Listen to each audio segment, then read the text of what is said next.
పగలు బైక్పై వీధుల వెంట ఆవారాగా తిరిగి ఎక్కడెక్కడ ఇంటికి తాళాలు వేసి ఉన్నాయో గుర్తిస్తారు. అదే ప్రాంతాల్లో మళ్లీ రాత్రి మరోసారి రెక్కీ నిర్వహించి ఇంట్లో ఎవరూ లేరని నిర్ధారించుకుంటారు. ఇక అర్ధరాత్రి తాళాలు బద్దలుగొట్టి సునాయాసంగా లోపలికి ప్రవేశిస్తారు. ఇంట్లో ఉన్న బంగారం, వెండి ఆభరణాలన్నీ ఊడ్చేస్తారు. ఇలా 50కి పైగా దొంగతనాల్లో ఆరితేరిన ముఠా సభ్యులను తూర్పుగోదావరి జిల్లా పోలీసులు పట్టుకుని భారీగా బంగారం, వెండి ఆభరణాలు రికవరీ చేశారు. రాజమహేంద్రవరం సమీపంలోని కొంతమూరుకు చెందిన వేమగిరి హరీష్ కరుడుగట్టిన దొంగ. తాళాలు వేసిన ఇళ్లను లక్ష్యంగా చేసుకుని అర్ధరాత్రులు దొంగతనాలు చేయడంలో సిద్ధహస్తుడు. ఇప్పటికే ఇతనిపై 60కి పైగా కేసులు ఉన్నాయి.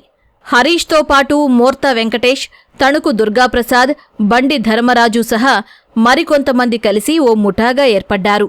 పగలు వీధుల్లో తిరుగుతూ తాళాలు ఉన్న ఇళ్లను గుర్తుంచుకుంటారు.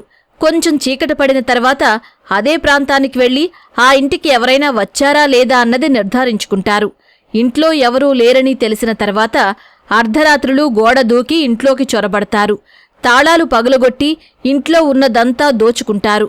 పోలీసుల కళ్లు గప్పి తప్పించుకుని తిరుగుతున్న ఈ ముఠా ఇప్పటికే ఎన్నో దొంగతనాలకు పాల్పడ్డారు. కానీ ఓ ఇంట్లో దొంగతనం చేస్తూ సీసీ కెమెరాకు చిక్కారు. రాజానగరం పోలీసులు నిఘా పెట్టి చాకచక్యంగా ఈ ముఠాను పట్టుకున్నారు.